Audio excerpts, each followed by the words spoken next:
আজ রাজ ভীষণ খুশি, কারণ আজ ওর জীবনের শ্রেষ্ঠ উপহার অহনা ওকে দিয়েছে। যে উপহারটা পাওয়ার জন্য রাজকে 9 মাস অপেক্ষা করতে হয়েছে, একের পর এক দিন গুনতে হয়েছে। সেই মূল্যবান উপহারটা আজও পেয়েই গেল। একটা ছোট্ট ফুটফুটে ছেলে। অহনা বিয়ের পর থেকেই বলতো, আমার একটা ছোট্ট রাজ চাই। আমরা ওকে সব খুশি দেব, সব আনন্দ ছড়িয়ে দেব ওর জীবনে। মানুষের মতো মানুষ করব। আমরা আমাদের ছোটবেলায় যা পাইনি সেই সব জিনিস ওকে দেব। আর এত বছর পর আজ সেই স্বপ্ন পূরণের দিন। কয়েক বছর আগের কথা। অহনা আর রাজ ভালোবেসে বিয়ে করেছিল, কিন্তু অহনার কিছু শারীরিক অসুবিধার কারণে কিছুতেই ও কনসিভ করতে পারছিল না। কি না করেনি তার জন্য। ডাক্তার, বদ্যি থেকে শুরু করে মন্দিরে মন্দিরে পুজো দেওয়া সব করেছে অহনা আর রাজ। অহনাকে খারাপ কথাও কম শুনতে হয়নি বাচ্চা না হবার কারণে। একটা সময় রাজ প্রায় হাল ছেড়ে দিয়েছিল, কিন্তু অহনার যে মায়ের মন কিছুতেই মানতে নারাজ যে ওদের কোলজুড়ে একটা ছোট্ট ফুটফুটে বাচ্চা আসতে পারে না। দেখতে দেখতে 7 বছর পেরিয়ে যায় ওদের বিয়ের 8তম বিবাহ বার্ষিকীর দিন অহনা জানতে পারে ওর শরীরে একটা ছোট্ট প্রাণ বেড়ে উঠছে। জীবনে দ্বিতীয়বার অহনার মনে হয়েছিল জীবনের সব খুশি ভগবান ওর জীবনে ঢেলে দিয়েছে। আনন্দে আত্মহারা হয়ে গেছিল সেদিন অহনা আর রাজ। আনন্দের অশ্রু কিছুতেই থামতে চাইছিল না সেদিন দুজনের চোখে। প্রত্যেকটা দিন অহনা ঘুম থেকে উঠে গুটি গুটি পায়ে আয়নার সামনে গিয়ে দাঁড়ায়। না, নিজের মুখটা দেখার জন্য নয়, আয়নার সামনে গিয়ে দাঁড়ায় ওর পেটটাকে দেখার জন্য। এক দৃষ্টিতে তাকিয়ে থাকে পেটটার দিকে। পেটে হাত দিয়ে মনে মনে বলে, একটু বেড়েছে কি? এতদিন যে মা হবার জন্য আকুল হয়েছিল অহনা, একটা মেয়ে যখন মা হয় তখন কত কিছু বদলে যায়। সেসব গল্প কত শুনেছিল মা ঠাম্মির কাছে। শরীরের অনেক পরিবর্তন হয়, একজনের বেড়ে ওঠা বোঝা যায়, তার সাথে কথা বলা যায়, সবটুকু অনুভব করা যায় যা এতদিন অহনা অন্য সবার মুখে শুনতো। সেসব আজও নিজে অনুভব করতে পারছে। এর থেকে বেশি দামি উপহার আর কি হতে পারে একজন দাম্পত্যের জীবনে? দেখতে দেখতে 7 মাস হয়ে গেছে অহনা সন্তান সম্ভবা। আজ ওর 7। একটা হলুদ রঙের শাড়ি পরেছে অহনা। অহনা শ্যামবর্ণের মেয়ে, কিন্তু কি সুন্দর মুখশ্রী। ওর শ্যামবর্ণের সৌন্দর্য যে কাউকে হার মানায়। হালকা সোনার গয়না, লাল টিপ, সিথি ভরে সিঁদুর। অহনাকে আজও ঠিক বিয়ের প্রথম দিনের মতো মোহময়ী লাগে রাজের। এক দৃষ্টিতে তাকিয়ে থাকে অহনার দিকে। আজ ভীষণ খুশি অহনা। বাচ্চাদের মতো করে পেটে হাত দিয়ে বসে খিলখিলিয়ে হেসেই চলেছে। যে অহনা রাজ অফিসে চলে যাবার পর খুব একা অনুভব করত, ভয় পেত, সে আজ আর একা অনুভব করে না, ভয় পায় না। কারণ ওর সাথে যে ওর সন্তান আছে। ওর সাথে গল্প করেই অহনার দিন পার হয়ে যায়। দেখতে দেখতে 9 মাস পার হয়ে যায়। অহনার কোল আলো করে আসে এক ফুটফুটে ছেলে। অহনা প্রসব করার পর প্রায় 1 ঘন্টা কোনো হুঁশ ছিল না, প্রচুর ব্লিডিং হয়েছে কিনা। আর একটা বাচ্চাকে জন্ম দেওয়ার সময় একজন মা যে ব্যথা সহ্য করে তা একজন মাই জানে। জ্ঞান হবার পর অহনা প্রথম জানতে চায় ওর ছেলে না মেয়ে হয়েছে। যখন শোনে ওর ছেলে হয়েছে তখন অহনা আনন্দে আত্মহারা হয়ে যায়, কারণ ও যে একটা ছোট্ট রাজ চেয়েছিল। যখন অহনার সন্তানকে প্রথম ওর কোলে দেওয়া হয় তখন অহনা নিজের চোখকে বিশ্বাস করতে পারছিল না যে ওর কোলে একটা জীবন্ত পুতুল রয়েছে। জীবনে প্রথম কয়েক ঘন্টা আগে হওয়া কোনো সদ্যোজাত বাচ্চাকে অহনা দেখল। কি ছোট ছোট হাত পা, ছোট্ট ছোট্ট চোখ, মাথায় ভর্তি চুল। একদিনের বাচ্চার মাথায় এত চুল খুব কম দেখা যায়। ছোট্ট ঠোঁটে বারবার হাই তুলছে। অহনা এসব দেখে নিজেকে আর সামলাতে পারল না। সন্তানকে বুকের কাছে নিয়ে কেঁদে ফেলল। রাজ অহনাকে জড়িয়ে ধরে কপালে ঠোঁট ছুঁয়ে বলে, আমাদের সন্তান হিয়ান। অহনা রাজের দিকে তাকিয়ে বলে, ভীষণ সুন্দর নাম, হিয়ান। এভাবে ধীরে ধীরে হিয়ান বেড়ে উঠতে থাকে। ওর হাসি খুশিতে বাড়িটা ভরে থাকতো সব সময়। হিয়ান ওদের জীবনে আসায় ওদের জীবন পরিপূর্ণ হয়ে উঠেছিল। মা যতই কম পড়াশোনা জানুক না কেন, একটা বাচ্চার হাতেখড়ি হয় তার মায়ের হাত ধরেই। একটা মাই হয়ে ওঠে একজন বাচ্চার প্রাথমিক শিক্ষিকা। অহনার ক্ষেত্রেও তাই হয়েছিল। হিয়ানের হাতেখড়ি অহনার হাত ধরেই হয়েছিল। অভাবের সংসার ছিল অহনাদের। পড়াশোনায় মেধাবী হওয়া সত্ত্বেও অহনা উচ্চ মাধ্যমিকের বেশি পড়তে পারেনি। রাজ উচ্চ শিক্ষিত, একজন অ্যাডভোকেট। রাজের পরিবারের সবাই খুব উচ্চশিক্ষিত হওয়ায় এবং রাজ খুব ধনী পরিবারের ছেলে হওয়ায় অহনাকে কোনো দিন রাজের মা বাবা মেনে নেয়নি। রাজদের প্রচুর প্রাচুর্য, কিন্তু ছোট থেকেই রাজ একাকিত্বের সাথে বড় হয়েছে। মা বাবা ওকে একদম সময় দিত না। দুজনে চাকরি করত, রাত করে দুজনে বাড়ি ফিরত। ছোট থেকেই এক পরিচারিকার তত্ত্বাবধানে থাকতো রাজ। অসহনীয় পরিবেশ হয়ে উঠেছিল রাজের কাছে সেটা। কিন্তু অহনা ওর জীবনে আসায় রাজ নতুন করে প্রাণ ফিরে পায়। কিন্তু রাজের মা বাবার অহনাকে একদম পছন্দ নয়, কারণ দরিদ্র পরিবারের মেয়ে অহনা, তারপর উচ্চশিক্ষিতও নয়, তারপর গায়ের রং শ্যামবর্ণ। ওদের পরিবারের সাথে যে বড্ড বেমানান। অহনার প্রতি রাজের সেসব কোনো বাহ্যিক দিক চোখেই পড়েনি। রাজের কাছে বাহ্যিক রূপ তো তাৎক্ষণিক, আসল সৌন্দর্য তো মানুষের মনে হয়, যা অহনার মধ্যে বিরাজমান। রাজ অহনার প্রেমে পড়েছিল ওর লেখা দেখে। অদ্ভুত সুন্দর গল্প, কবিতা লেখে অহনা। একটা স্টোরি রাইটিং প্রতিযোগিতায় অহনার সাথে পরিচয় হয় রাজের। রাজও লেখালেখি করে, সেখান থেকেই আলাপ। তারপর ধীরে ধীরে একে অপরের প্রতি ভালোবাসা গভীর হতে থাকে, আর তারপর বিয়ে। অহনা আর রাজ চেয়েছিল বাড়ির সবাই ওদের মেনে নিক। রাজ যদি কারোর সাথে নিজের খুশি খুঁজে পায়, তবে তাতে কারো হস্তক্ষেপ করা উচিত নয় বলে রাজ মনে করে। কিন্তু মানা তো দূরে থাক, রাজের বাড়ির সকলে মিলে অহনাকে খুব অপমান করে, যেটা রাজ মেনে নিতে পারেনি। তাই অহনার হাত ধরে বাড়ি ছেড়েছিল রাজ।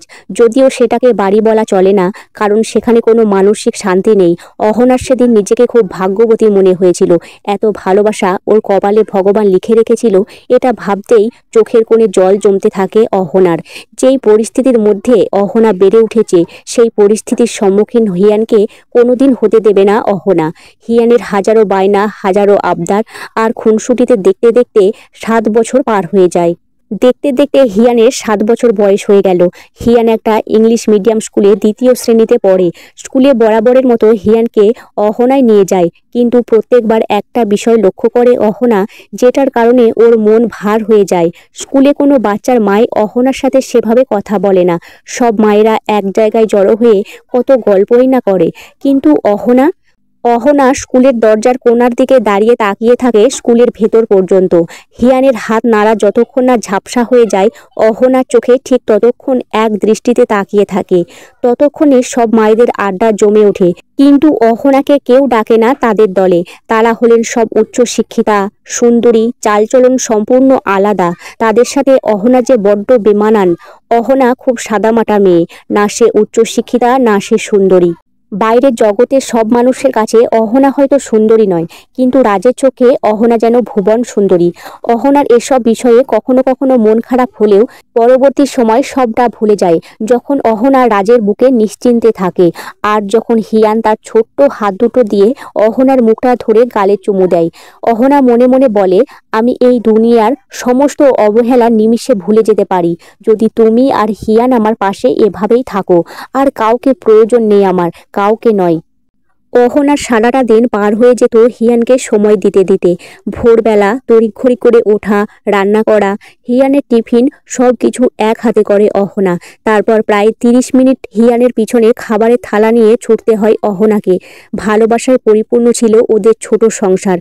কিন্তু হিয়ান যত বড় হতে থাকে, ততই হিয়ানের মধ্যে পরিবর্তন লক্ষ্য করে অহনা। কিন্তু ছেলে মানুষই ভেবে সবটুকু তুচ্ছ মনে করে অহনা। হিয়ানের এখন 15 বছর বয়স, যথেষ্ট বড় হয়েছে। হিয়ান যখন ক্লাস 5-এ উঠল, তবে থেকে রাজই হিয়ানকে স্কুলে নিয়ে যায়, কারণ রাজের অফিসের ঠিক পাশেই হিয়ানের স্কুল। অহনা হিয়ানের স্কুলে না যাওয়ায় হিয়ানের কোনো বন্ধু বান্ধবী অহনাকে চেনে না। একবার হিয়ান স্কুলের টিফিন বক্স ভুল করে রেখে চলে যায়, কিন্তু অহনা যে মা, ছেলে না খেয়ে থাকলে অহনা যে ভালো থাকবে না, তাই তড়িঘড়ি টিফিন বক্সটা গুছিয়ে নিয়ে অহনা পৌঁছে যায় স্কুলের সামনে। স্কুলের ভেতর অফিস রুমে গিয়ে হিয়ানের কথা বলতেই একজন ভদ্রমহিলা বলেন, একটু অপেক্ষা করুন, আমি ডেকে দিচ্ছি। তার ঠিক 5 মিনিট পরে হিয়ান এবং তার কিছু বন্ধুরা একসঙ্গে আসে। হিয়ান মাকে দেখে খুব অপ্রস্তুত অবস্থায় পড়ে যায়। বন্ধুরা বলে, কে রে এটা হিয়ান? হিয়ান বন্ধুদের সামনে মায়ের পরিচয় দিতে খুব লজ্জা পায়, কারণ ওর মা উচ্চ শিক্ষিতা নয় আর খুবই সাদামাটা। হিয়ান দেখেছে ওর বন্ধুদের মায়েদের, তারা কত মডার্ন, শিক্ষিত, আর ওর মা কিভাবে পরিচয় দেবে সবার সামনে যদি সবাই হাসে। হিয়ানের মুখ চোখ দেখে অহনা বেশ বুঝতে পেরেছিল হিয়ান ঠিক পছন্দ করেনি মায়ের উপস্থিতি। অহনা বলল, আমি ওর মা। আসলে ও আজ টিফিন নিতে ভুলে গিয়েছিল, তাই সেটা দিতেই এসেছি। সবাই হিয়ানের দিকে তাকিয়ে বলে, ইনি তোর মা হিয়ান? হিয়ান একটু চুপ থাকে, তারপর মাথা নেড়ে সম্মতি জানায়। অহনার এই প্রথম যেন নিজের প্রতি ঘৃণা, অনীহা হতে লাগলো। মনে মনে বলল, আজ তোরও আমাকে নিজের মা হিসাবে পরিচয় দিতে লজ্জা লাগলো। এটা দেখব বলেই না তোকে পাওয়ার জন্য সব কিছু করেছিলাম, চোখের জল ফেলেছিলাম। নিজের মনে এক ব্যঙ্গের হাসি হেসে অহনা হিয়ানের হাতে টিফিন বক্সটা দিয়ে বেরিয়ে যায়। রাস্তা দিয়ে হাঁটতে যেন আজ ভীষণ কষ্ট হলো অহনার। আজ নিজেকে যেন বড্ড একা মনে হতে লাগলো অহনার। মনে হতে লাগলো সব হারিয়ে গেছে, আর কিছুই অবশিষ্ট নেই ওর জীবনে। বাড়িতে এসে অহনা একেবারে নিশ্চুপ হয়ে যায়। রাজ জিজ্ঞেস করে, কি হয়েছে অহনা? অহনা প্রথমে বলে কিছু না, কিন্তু রাজের জোড়াজড়িতে বলে, আমি কি তোমাদের জীবনের বোঝা? আমাকে নিয়ে তোমারও সমস্যা হয় রাজ? পরিচয় দিতে লজ্জা পাও সবার সামনে? অহনার এই কথা শুনে রাজ খুব কষ্ট পায়। অহনাকে জড়িয়ে ধরে বলে, কি বলছো তুমি এসব? তোমাকে এসব কথা কে বললো অহনা? তুমি জানো না আমি তোমাতে মিশে থাকি? আমার কে আছে বলো তুমি ছাড়া? তোমাকে যে ভীষণ ভালোবাসি। অহনা রাজকে জড়িয়ে ধরে বলতে লাগলো, আমাদের ছেলেটা কবে এত বদলে গেল! এই তো কয়েক বছর আগের কথা। আমি স্কুলে না নিয়ে যেতে চাইলে ও স্কুলে যেতেই চাইতো না। স্কুলের ভেতরে চলে যাবার পরও তাকিয়ে থাকতো গেটের দিকে। ততদূর পর্যন্ত হাত দেখাতো যতদূর পর্যন্ত আমাকে দেখা যেত। সেসব দিনগুলো হিয়ান সব ভুলে গেল। মা তো মাই হয়, মাকে যে শিক্ষিতা হতে হয় সেটা তো আমার জানা ছিল না গো। যে হিয়ানকে পাওয়ার জন্য কত বছর অপেক্ষা করেছি, কত কষ্ট সহ্য করেছি, কত কটু কথা শুনেছি, আর সেই হিয়ানকে যখন পেলাম তখন সে আমায় অবহেলা করছে। দুঃখে কষ্টে নিজেকে উদ্দেশ্য করেই এক বিদ্রূপের হাসি হাসলো অহনা, যে হাসিতে আছে নিজের প্রতি একরাশ ঘৃণা। রাজ অহনার দিকে তাকিয়ে বলল, কেন এমন ভাবছো তুমি অহনা? আমি আছি তো তোমার পাশে, আর আমি কথা বলবো হিয়ানের সাথে। অহনা ধীর দৃষ্টিতে রাজের দিকে তাকিয়ে বলল, হিয়ান আর ছোট নেই, বড় হয়েছে, কত বোঝে, আর এখন মায়ের প্রয়োজনও ফুরিয়েছে ওর জীবনে। ওকে কিছু বোঝাতে চেও না তুমি। ওর জীবনে হয়তো আমার প্রয়োজন ফুরিয়েছে, কিন্তু আমার জীবনে ও তো কোনো প্রয়োজন হিসেবে ছিল না। আমি যে মা, তাই প্রয়োজন নয়, প্রিয়জন হিসেবে ছিল হিয়ান। আর আমার মরে যাবার আগের দিন পর্যন্ত থাকবে। আমার কোনো আশা নেই ওর থেকে। ও ভালো থাকুক তাই চাই। মাধ্যমিক পরীক্ষার সময় এগিয়ে এলো। হিয়ান সারাক্ষণ পড়াশোনা নিয়ে ব্যস্ত থাকে। হিয়ান যখন অন্য কোনো কাজে ব্যস্ত থাকে তখন অহনা হিয়ানের ঘরে এসে ওর মোটা মোটা বইগুলো ঘাটে। সব ইংরেজিতে লেখা। অহনা একটু একটু পড়ার চেষ্টা করে, পড়তে পারলেও মানে বুঝতে পারে না অহনা। ও তো বাংলা মিডিয়ামে পড়তো, তাও কত বছর আগের কথা। আর হিয়ান যে ইংলিশ মিডিয়াম স্কুলে পড়ে। দেখতে দেখতে মাধ্যমিক পরীক্ষার ফলাফল প্রকাশিত হয়ে যায়। হিয়ান খুব ভালো মার্কস নিয়ে পাশ করে এবং সামনেই হিয়ানের জন্মদিন, তাই রাজ আর অহনা ঠিক করে জন্মদিনটা বড় করে পালন করবে। সেই মতো হিয়ান ও সব স্কুলের বন্ধু বান্ধবীদের নিমন্ত্রণ করে। জন্মদিনের দিন অহনা দূরে দাঁড়িয়ে সবটা দেখছে। ছেলের স্কুলের সব বন্ধুরা একে অপরের সঙ্গে ইংলিশে কথা বলছে। অহনা সেদিন আর সামনে যাবার সাহস করেনি, কারণ যদি ইংলিশে কিছু জিজ্ঞাসা করে বসে অহনা উত্তর দিতে পারবে না, আর তার ছেলেও অপ্রস্তুত হোক সেটা অহনা আর চায় না। হিয়ান অহনাকে দূরে দাঁড়িয়ে থাকতে দেখে বলল, তুমি যাবে না? এখনই তো কেক কাটবো। অহনা মৃদু হেসে বলল, না রে, তুই আর যাতে লজ্জায় না পড়িস তাই আর যাব না। তুই আনন্দ কর, আমি এখানেই ঠিক আছি। হিয়ানের কাছে আজ মায়ের এই কথাটা তীরের মতো বিঁধল। হিয়ান আজ আর মায়ের চোখের দিকে তাকাতে পারল না। কুটি কুটি পায়ে এগিয়ে গেল সবার ভিড়ে। অহনা রাজ নিজেকে বড্ড একা মনে হতে লাগলো। কি ভেবেছিল আর কি হয়ে গেল। ভেবেছিল হিয়ান, রাজ আর অহনা তিনজন খুব ভালো থাকবে, একে অপরকে আঁকড়ে ধরে বাঁচবে। কিন্তু সেসব হলো কি? রাজ অহনাকে ভালোবাসে ঠিকই, কিন্তু অহনার মনে পড়তে পারে কি অহনা কি চায়? সেটা কি কোনো দিন জানতে চেয়েছে রাজ? সারাদিন কাজ নিয়ে ব্যস্ত থাকে, কোনো দিন বাড়িতেও ফেরে না রাজ।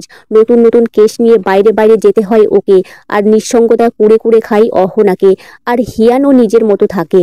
একটা মেয়ের জীবন অনেকবার বদলায়, অনেক পরিবর্তন আসে, কিন্তু একটা ছেলের জীবনে এতটুকু পরিবর্তন লক্ষ্য করা যায় না। একটা মেয়ে যখন কিশোরী তখন তার জীবন একরকম, একটা মেয়ে যখন যুবতী তখন তার জীবন একরকম, বিয়ের পর একরকম জীবন। যাদের ঘরে জন্মেছে যাদের চোখ খুলে প্রথম দেখেছে তাদেরকে ছেড়েই চলে যেতে হয় একটা অচেনা অজানা পরিবেশে। যাদেরকে কোনোদিন দেখেনি হঠাৎই পরিচয়ে তাদের পরিবারের সাথে যুক্ত হয়ে যায় একটা মেয়ে। অহনার কখনো কখনো মনে হয়, আচ্ছা এরকম নিয়ম কে তৈরি করেছিল? মেয়েদের কেন নিজের বাড়ি ছেড়ে অন্যের বাড়ি যেতে হয়? সেই বাড়িটাকে নিজের বলে মেনে নিতে হয়। এটা ছেলেদের ক্ষেত্রে কেন হয় না? মনে মনে অহনা বলল, আসলে মেয়েদের বাড়ি বলে কিছুই হয় না, মেয়েরা তো আশ্রয়ে বাঁচে। বিয়ের আগে বাবার আশ্রয়ে, বিয়ের পর বরের আশ্রয়ে, আর বৃদ্ধাকালে সন্তানের আশ্রয়ে বাঁচে মেয়েরা। মেয়েদের সত্যি বলতে কোনো বাড়ি হয় না। আজ অহনা স্ত্রী থেকে মা হয়েছে, অনেক পরিবর্তন এসেছে ওর জীবনে। একাকিত্বে ভরে উঠেছে ওর জীবনটা। বিয়ের আগে টাকা পয়সার অভাব ছিল অহনার জীবনে। বিয়ের পর টাকা পয়সা বা কোনো কিছুরই অভাব রাজ রাখেনি, কিন্তু ভালোবাসার অভাব বড্ড অনুভব করে আজকাল অহনা। যেই বয়সে এসে একটা মেয়ের সব থেকে বেশি প্রয়োজন হয় তার স্বামীকে, সেই সময়টা অহনা রাজকে পেত না। হিয়ানের ডাক্তারি পড়ার ইচ্ছে বিদেশে, আর রেজাল্টও খুব ভালো, তাই রাজ সেই ব্যবস্থা করে দেয়। রাজ একবার অহনার মতামত নেবার প্রয়োজন মনে করলো না। অহনাকে না জানিয়ে সব আয়োজন করে ফেলে রাজ। হিয়ানের বিদেশে যাবার 3 দিন আগে অহনাকে জানায় রাজ যে হিয়ানের ইচ্ছা অনুযায়ী রাজ ওকে বিদেশে ডাক্তারি পড়াতে পাঠাচ্ছে। অহনার মাথায় যেন আকাশ ভেঙে পড়ে। অহনা রাজের দিকে একভাবে তাকিয়ে থাকে। হিয়ান ওকে না বুঝলেও অহনা তো বুঝতো, চোখের দেখা তো দেখতে পারতো। কিন্তু সেই হিয়ান যখন চলে যাবে তখন কিভাবে থাকবে অহনা? রাজও রোজ বাড়িতে থাকে না, আর হিয়ানও চলে যাচ্ছে। অহনার এই জীবন অসহনীয় মনে হতে লাগলো। অহনা রাজকে বারণ করেছিল, বলেছিল কত ভালো ভালো ছেলেমেয়েরা দেশে পড়াশোনা করে প্রতিষ্ঠিত হয়েছে, আর হিয়ানের যখন ডাক্তারি পড়ার শখ, তখন ও তো কলকাতা মেডিকেল কলেজ থেকেই পড়াশোনা করতে পারে। ওখানে পড়েও তো কত ছেলেমেয়ে ডাক্তার হয়েছে, বিদেশে না গেলেই নয়। আসলে মায়ের মন তো কখনোই চায় না সন্তানকে চোখের আড়াল করতে। অহনাও চায়নি ছেলে যতই মায়ের মনকে না বুঝুক, কিন্তু মা তো বোঝে, তাই বোধহয় চায়নি। কিন্তু অহনার কথা কেউ শোনেনি, এমনকি রাজও না। রাজ বলেছিল, আমার টাকার তো অভাব নেই, আর ছেলে যখন চাই তখন ওকে আমি বিদেশে পাঠাবো। রাজ একবারও বুঝতে চায়নি অহনার মাতৃস্নেহ। অহনার সেদিন মনে হয়েছিল এই পৃথিবীতে মেয়েদের নিজের বলতে কেউ হয় না। মেয়েদের কথার মর্যাদা বা গুরুত্ব খুব কম পুরুষ দেয়। যাদের স্বামী তাদের স্ত্রীকে বোঝে, সেই স্ত্রী পৃথিবীর সবচেয়ে সুখী। রাজও একটা সময় বুঝতো অহনাকে, কিন্তু আজকাল যেন একদম বোঝে না। অহনা নিজের বলতে তো রাজিই ছিল, আর হিয়ান যাদেরকে আঁকড়ে ধরে অহনা বাঁচতে চেয়েছিল, কিন্তু আসলে বাঁচতে পেরেছে কি? ওর ইচ্ছা অনিচ্ছার কোনো দাম নেই আজকাল রাজের কাছে।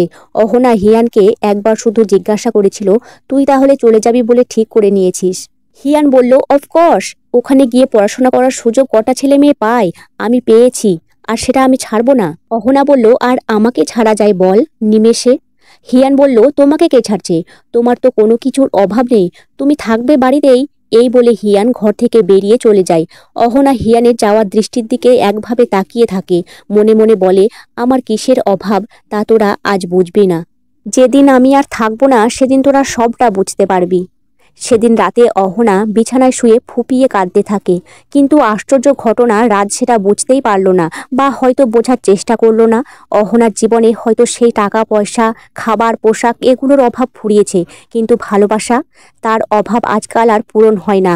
আর রাজ আর অহনার মধ্যে দূরত্বটা পাহাড় সমান হয়ে গেছে, যা হয়তো আর কোনো দিন গলবে না, আর মিশে যাবে না একে অপরের সাথে। অহনার দিনের পর দিন মনে হতে থাকে, ভালোবেসে যেই মানুষটাকে বিয়ে করেছিল, আজ কিভাবে সে এতটা অচেনা হয়ে যেতে পারে। এর জন্যই বোধহয় বলে, তেলে আর জলে কখনোই মিল হয় না। কথাটা নিজের মনে বিড়বিড় করে বলেই একটা বিদ্রূপের হাসি হাসল নিজেকে উদ্দেশ্য করে। হিয়ানকে আটকাতে পারেনি অহনা। হিয়ান চলে যায় অহনাকে ছেড়ে বিদেশে। এদিকে রাজও আজকাল বাড়ি ফেরা একদম ছেড়েই দিয়েছে।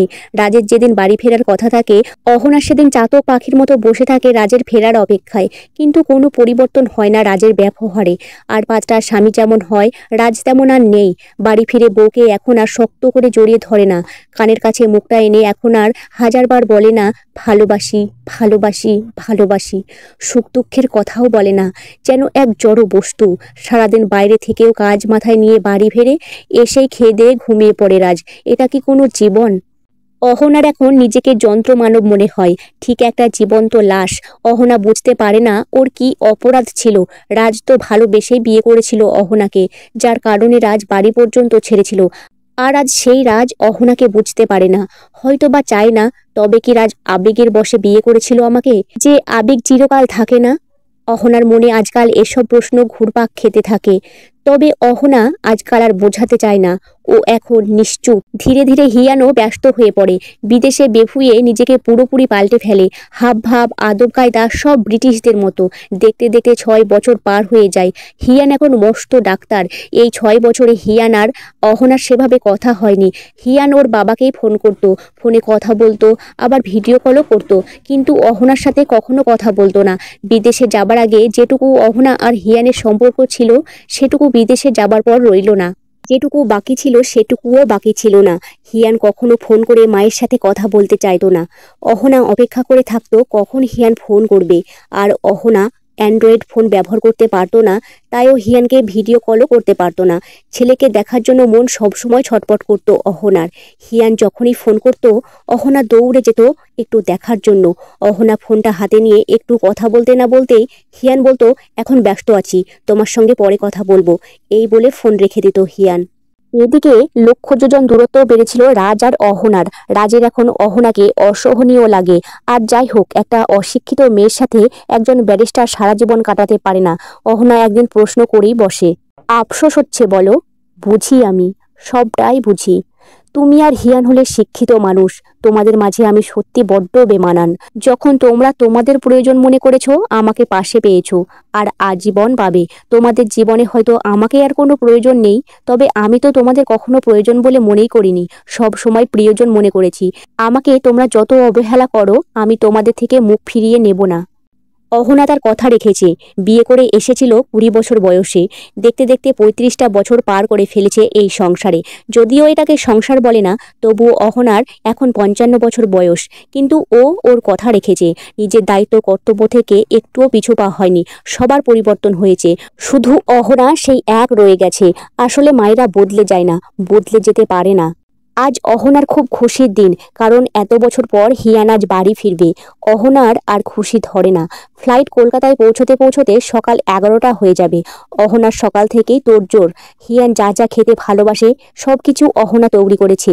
হিয়ানের প্রিয় দই কাতলা থেকে শুরু করে ইলিশ ভাপা, মিক্সড ফ্রাইড রাইস, বিরিয়ানি, আরও কত কি রান্না করেছে অহনা। ছোটবেলায় হিয়ান মুড়িঘণ্ট খেতে ভালোবাসতো, সেটাও অহনা বানিয়েছে। আর শেষ পাতের জন্য নলেন গুড়ের পায়েস, তাতে বেশি বেশি করে কাজু বাদাম কিশমিশ হিয়ান বড্ড ভালোবাসে। আর সকালের জলখাবারে হিয়ানের সর্বপ্রথম প্রিয় খাবার ছিল লুচি আর আলুর দম। অহনা সেটাও বানিয়েছে। অহনার শরীর তেমন আর আগের মতন ভালো থাকে না। বয়স হয়েছে কি না, 55 বছর তো আর কম না। মাথায় সাদা পাকা চুলে ভরেছে, শারীরিক পরিবর্তনও ঘটেছে। সারাদিন হিয়ানের চিন্তায় চিন্তায় একটু নার্ভের প্রবলেমও দেখা দিয়েছে অহনার। আজকাল হাঁটুর ব্যথাটাও খুব বেড়েছে। তবুও ছেলে আসবে বলে অহনার আজ শরীরের দিকে কোনো খেয়াল নেই। রাজ সকালবেলায় বেরিয়ে গেছে গাড়ি নিয়ে এয়ারপোর্টে। অহনা বাড়ির দিকে তাকিয়ে নিজে নিজে বলে উঠল, হিয়ানের আসার সময় হয়ে গেছে। অহনার মুখে আজ বহু বছর পর হাসি ফুটে উঠল। হঠাৎ বাইরে গাড়ির হর্নের আওয়াজ পেল অহনা। ছুটে গিয়ে বাইরে দাঁড়াতেই দেখে হিয়ান গাড়ি থেকে নামছে। অহনার চোখটা যেন আটকে গেল হিয়ানকে দেখে। যেমন লম্বা হয়েছে তেমন ফর্সা, মাথায় ঝাঁকড়া চুল, তাতে গোল্ডেন কালার করা। গ্রে কালারের একটা স্যুট পরেছে হিয়ান, চোখে রিমলেস ফ্রেমের চশমা। চমৎকার দেখাচ্ছে 27-এর হিয়ানকে। অহনা দৌড়ে এসে হিয়ানকে জড়িয়ে ধরে। হিয়ান একটু ইতস্তত বোধ করলেও অহনাকে জড়িয়ে ধরে। অহনার আনন্দ অশ্রু কিছুতেই থামছে না। অহনা হিয়ানের চোখে মুখে গালে চুমু দিতে থাকে অজস্র। হিয়ান একটু বিরক্ত হয়ে বলে, এসব কি করছো মা? আমি আর এখন ছোট নেই, আর তাছাড়া এসব আমার একদম পছন্দ না। সামনে থেকে সরো, ভেতরে যাব। অহনা মনে মনে কষ্ট পেলেও সেটা হিয়ানকে বুঝতে না দিয়েই বলে, তুই নিজের কাছেই বড় হয়েছিস। সন্তানেরা তাদের মায়ের কাছে কখনো বড় হয় না, চিরকাল ছোট থাকে। এই বলে অহনা হিয়ানকে বলে, যা ভেতরে গিয়ে হাত মুখ ধুয়ে নে। হিয়ান ঘরে গিয়ে হাত মুখ ধুয়ে নেয়। অহনার সকালের জলখাবার হিসেবে খেতে দেয় লুচি আর আলুর দম। হিয়ান সেটা দেখে বলে, এটা কি খাবার দিয়েছ আমায়? চপচপে তেল ভর্তি, এইসব খাবার আমি খাই না, আমাকে কিছু ফ্রুটস আর বাটার ব্রেড দাও। অহনা হিয়ানের মুখের দিকে তাকিয়ে বলল, তুই তো ছোটবেলায় বড্ড লুচি আলুর দম ভালো খেতিস। তখন লুচি আলুর দম পেলে তোর আর কিছু লাগতো না, তাই ভাবলাম এখনও তুই লুচি আর আলুর দম ভালোবাসিস। বুঝতে পারিনি রে, বিদেশে বিভুঁয়ে গিয়ে নিজেকে সাহেব বানিয়ে ফেলেছিস। এই বলে অহনা চোখের জল মুছতে মুছতে ভেতরে চলে গেল। এভাবে কেটে যায় 1 মাস। হিয়ান আর অহনার দূরত্ব দিন দিন বাড়ছে বই কমছে না। একদিন হিয়ান হঠাৎ করে বলে, মা আমি একজনকে ভালোবাসি আর তাকেই বিয়ে করব। অহনা বেশ কৌতূহল হয়ে বলল, কে সে? হিয়ান বলল, ও একজন ডাক্তার, আমরা একসাথেই বিদেশে পড়াশোনা করেছি। রাজ বলল, বাহ, আমার ছেলের পছন্দটা দেখেছো অহনা? একদম নিজের যোগ্যতা অনুযায়ী মেয়ে পছন্দ করেছে, যাকে তাকে পছন্দ করেনি। অহনার কথাটা যেন বাঁধল মনের মধ্যে। রাজ কি তবে অহনাকে উদ্দেশ্য করে কথাটা বলল? হিয়ান মেয়ের ছবি দেখালো বাবা মাকে। নাম রিয়া গুহ। অহনা আর রাজের দুজনেরই পছন্দ হয়েছে, বেশ মিষ্টি দেখতে। অহনা মনে মনে বলে, আমার হিয়ানের সাথে খুব ভালো মানাবে। রিয়াও কলকাতার মেয়ে। রিয়া আর হিয়ান ঠিক করে আর বিদেশে নয়, এবার বিয়ের পর কলকাতাতেই থাকবে। হিয়ান আর রিয়ার কলকাতায় ট্রান্সফার হয়। দু বাড়ি থেকে কথাবার্তা বলে ওদের বিয়েও হয়ে যায়। কিন্তু বিয়ের পর অহনাকে যে এতটা কষ্ট সহ্য করতে হবে, অহনা সেটা বুঝতে পারেনি। ছেলে তো মাকে ভালোবাসে না, তাই বৌমা যে অহনাকে ভালোবাসবে সেই প্রত্যাশা অহনা রাখে না। ঠিক তাই হলো। বিয়ের 1 সপ্তাহ ঘুরতে না ঘুরতেই বাড়িতে অশান্তির সৃষ্টি হয়।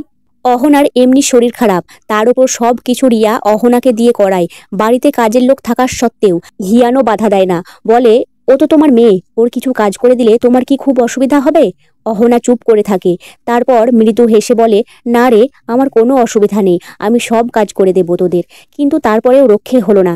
একদিন অহনা রিয়া আর হিয়ানের ঘরের সামনে দিয়ে যাচ্ছিল, তখন বলতে শুনলো, বাবার তো সব সম্পত্তি, মায়ের নামে কিছু আছে কি?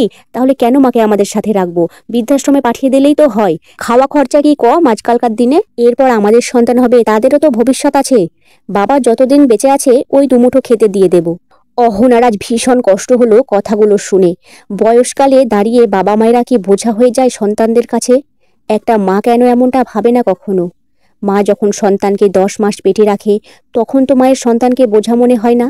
কত কষ্ট সহ্য করে জন্ম দেয় একটা প্রাণকে, আর কত যত্নে তাকে বড় করে তোলে। আর সেই যখন শেষ বয়সে এসে না দেখে, তখন সেই মায়ের অস্তিত্ব হারিয়ে যায়। যে ছেলেকে পাওয়ার জন্য অহনাকে দীর্ঘ 8 বছর অপেক্ষা করতে হয়েছে, আজ সেই ছেলে তাকে বৃদ্ধাশ্রমে পাঠাতে চাইছে। অহনার আর বাঁচার আশাটুকু নেই, আর থাকার ইচ্ছে নেই এই নরকের সংসারে, যেখানে ওর নিজের কেউ নেই।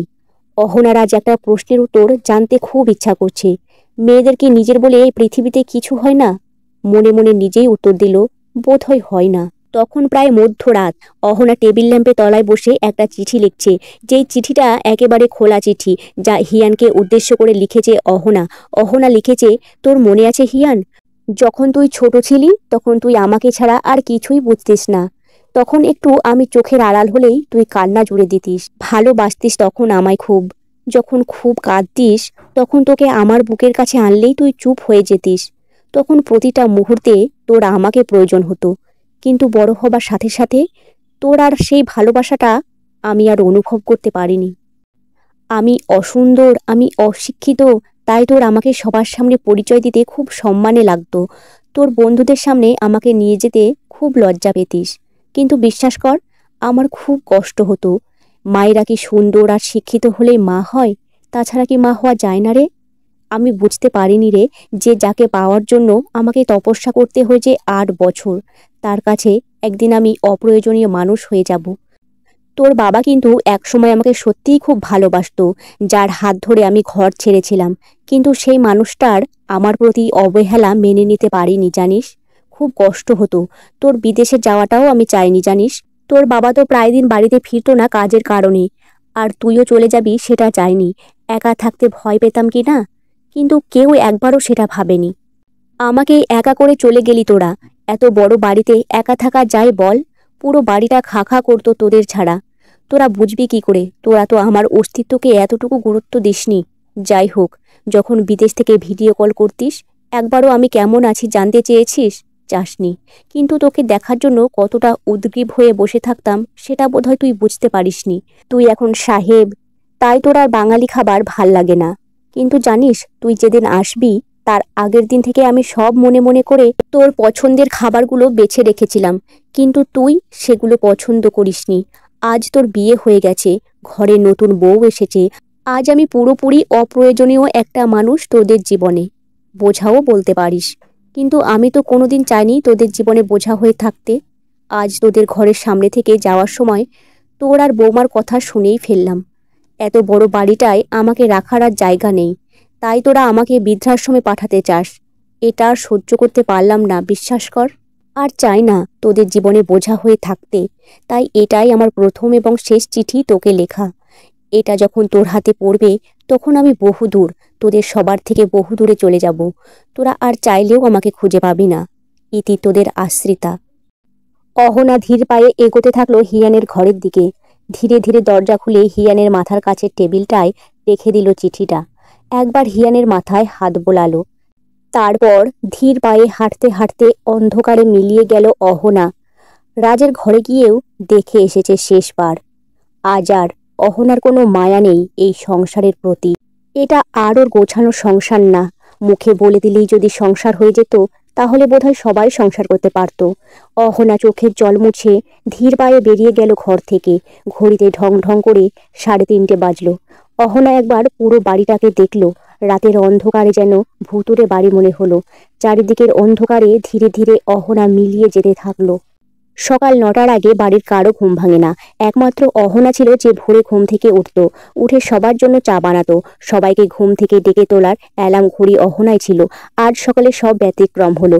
হিয়ান ঘুমের ঘোরে একবার ঘড়ির দিকে তাকিয়ে দেখে ঘড়িতে 9:30 বাজে। হিয়ান ভাবলো ভুল দেখছে, কিন্তু একবার চোখ ডলে দেখলো একদম ঠিক দেখছে 9:30 বাজে। হিয়ান ধড়ফড় করে উঠে বসলো। মনে মনে বলল, আজ এত বেলা হয়ে গেল, মা এখনো ডাকলো না, চাও তো দিয়ে যায়নি। কি হলো হঠাৎ? বিছানা থেকে উঠতে যাবে তখন টেবিলের দিকে চোখ চলে যায় হিয়ানের। তাকিয়ে দেখে একটা সাদা কাগজ। খুব অবাক হয়, মনে মনে বলে এটা আবার কি? হাতে নিয়ে দেখে একটা চিরকুট। হিয়ান একে একে সব পড়তে থাকে। প্রত্যেকটা লেখা যেন হিয়ানের বুকে তীরের মতো বিদ্ধে থাকে। চোখ বেয়ে এই প্রথম অজস্র জল পড়তে থাকে হিয়ানের। নিজের প্রতি ঘৃণায় লজ্জায় আয়নায় নিজের মুখ দেখাতে লজ্জা হচ্ছে হিয়ানের। হিয়ান দৌড়ে ছোটে অহনার ঘরের দিকে। মনে মনে বলতে থাকে, মা এভাবে চলে যেতে পারে না, পারে না চলে যেতে। ঘরে গিয়ে দেখে বাবা ঘুমাচ্ছে, পাশের জায়গাটা খালি। হিয়ান সজোরে ডাকতে থাকে, বাবা, ও বাবা ওঠো না, দেখো মা আমাদের ছেড়ে চলে গেছে। রাজ টেবিলের ওপর হাত নেড়ে নেড়ে চশমাটা খুঁজে নিয়ে উঠে বসে বলল, মানে? হিয়ান কাঁদতে কাঁদতে বলে, মা চলে গেছে আমাদের ছেড়ে, আর রেখে গেছে এই চিঠি। সত্যিই তো, আমরা কি দিয়েছি মাকে? অবহেলা, অসম্মান ছাড়া আর কি দিতে পেরেছি? তাই তো মা চলে গেছে আমাদের ত্যাগ করে। আমি হলাম পৃথিবীর সবচেয়ে খারাপ ছেলে, যে মায়ের সৌন্দর্য বুঝতে পারিনি।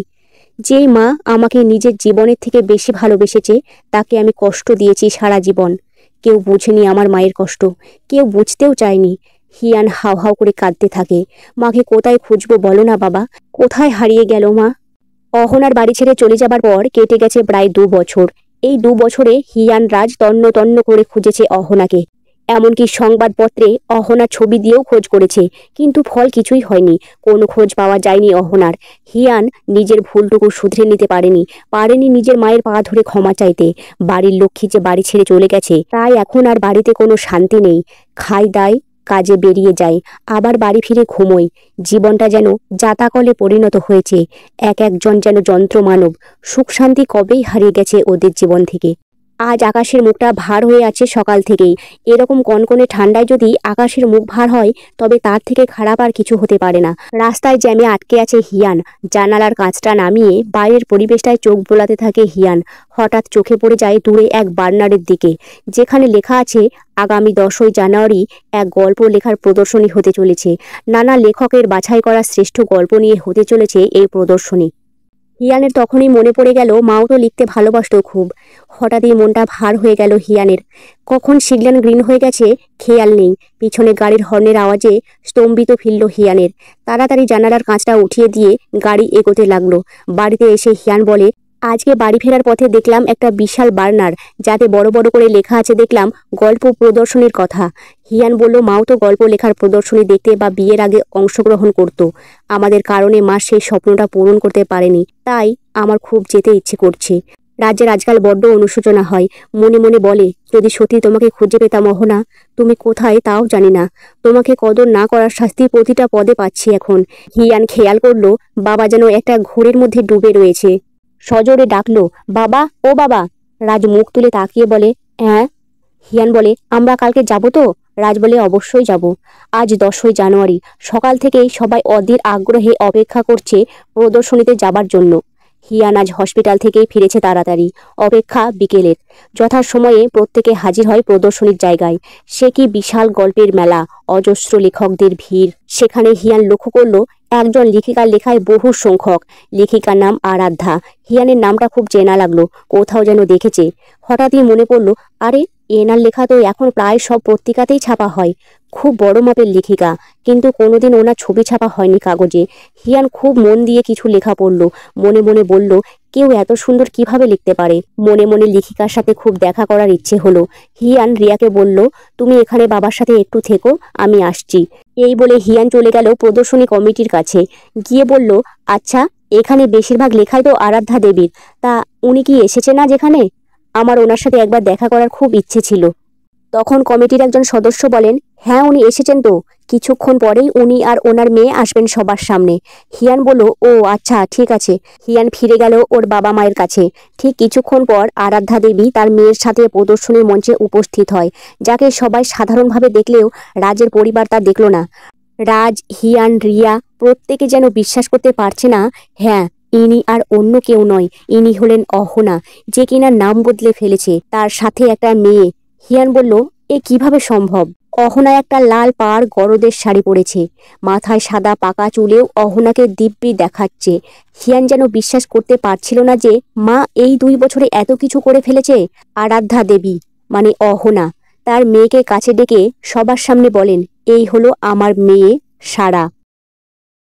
হিয়ানের আর সহ্য হলো না, এই সম্মানটা তো ওর পাওয়ার কথা ছিল। হিয়ান দৌড়ে মায়ের কাছে যেতে যাবে, তখনই বাধা দেয় কমিটির লোকজন। অহনার চোখে সেটা আড়াল হয়নি। অহনা দেখেছে হিয়ানকে, মনে মনে কষ্ট পেয়েছে, কিন্তু আর সম্ভব না ফেরার। এবার আরাধ্যা একে একে সব বলা শুরু করেছে, আমি আজ থেকে ঠিক 2 বছর আগেও খুব অবহেলিত হয়েছি। কোনোদিন যে এরকম জায়গায় পৌঁছতে পারবো তা ভাবিনি। সংসারের জাতাকলে পড়ে যখন দম বন্ধ হয়ে আসছিল, তখন আমি বাড়ি ছেড়ে পাড়ি দিয়েছিলাম অচেনা পথের উদ্দেশ্যে। সেখানেই আমার সাথে দেখা সারার। আমি স্টেশনে বসেছিলাম একা অসহায়ের মতো, আর সারাও ফিরছিল সেখান থেকে। আমাকে কাঁদতে দেখে কাছে এসে জানতে চাই কি হয়েছে। আর সব কিছু জানার পর সারা বলে, আমার তো কেউ নেই, তুমি আমার মা হবে। বিশ্বাস করো, তোমার এতটুকু অযত্ন আমি করব না। সারা একটা অনাথ আশ্রমে বড় হয়েছে, জীবনে কখনো মা বাবার ভালোবাসা কি হয় সেটাও জানতেই পারেনি। তাই আমার খুব মায়া হয়। মনে মনে বলেছিলাম ঈশ্বরকে, কেউ সারা জীবন বাবা মাকে পেয়েও তার কদর করতে জানে না, আর কেউ সারা জীবনে বাবা মায়ের ভালোবাসা কি হয় সেটা জানতেও পারে না। তারপর আমি রাজি হই সারার সাথে যেতে, যেখানে অনেক অনাথ মেয়েই থাকে। তারা কত সুন্দর হাতের কাজ জানে, কেউ গান করে, আর আমার লেখার প্রতি ঝোঁক আছে জেনে ওই আমাকে লেখায় অনুপ্রেরণা যোগায়। ধীরে ধীরে লেখা শুরু করি, সাফল্যও পাই। তারপর আজ এরকম একটা জায়গায় পৌঁছতে পেরেছি শুধু সারার জন্য। ও আমার জীবনে পাওয়া শ্রেষ্ঠ উপহার, ভগবানের দেওয়া। আমি গর্বিত এরকম একটা মেয়ে পেয়ে। অহনার গলাটা কান্নায় ভারী হয়ে আসে। নিজেকে সামলে নিয়ে বলে, আমার সব কিছুর ওপর আমার মেয়ের অবদান সবচেয়ে বেশি। কথাগুলো হিয়ানের মনে খুব বাঁধলো। জীবনে কি ভুল করেছিল সেটা আজ বুঝতে পারে, আর জীবনে যা হারিয়ে ফেলেছে তা আর ফিরে পাবার নয়। হিয়ান অনেকবার চেষ্টা করেছিল কথা বলার, কিন্তু আরাধ্যা দেবী জানিয়ে দেন উনি বাইরের কারোর সাথে দেখা করতে চায় না। সারা জীবন যে পরিবারের জন্য এত করেছে, সেখান থেকে কি পেয়েছে? আর যখন কেউ ওকে আঁকড়ে ধরে বাঁচতে চেয়েছে, তাকে কিভাবে ফিরিয়ে দেবে? তাই ফিরে যাওয়াই ভালো। অহনা আরও বলে, আজ বোধহয় আর আপনার আমাকে সবার সামনে পরিচয় দিতে লজ্জা বোধ হয় না। হিয়ানের আর কিছু বলার থাকে না। লজ্জায়, অনুশোচনায় ধীর পায়ে বেরিয়ে যায় সেখান থেকে। যে মাকে হিয়ান সবার সামনে পরিচয় দিতে লজ্জাবোধ করত, আজ সেই মা সেরা লেখিকা হিসেবে সুনাম অর্জন করেছে। এবং তার পাশে রয়েছে সারা, যে অহনাকে সীমাহীন ভালোবাসে।